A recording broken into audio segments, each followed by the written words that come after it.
अच्छा अनु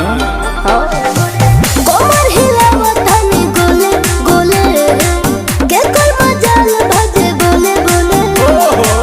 मारे लुका जरा लगावे लु झगड़ा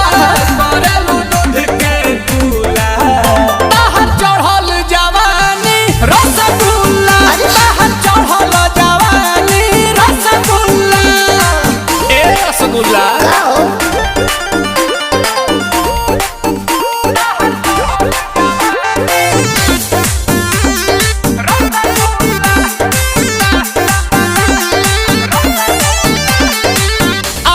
के सामने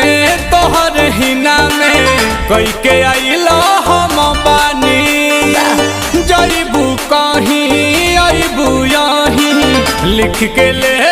रानी सब धन तोरे।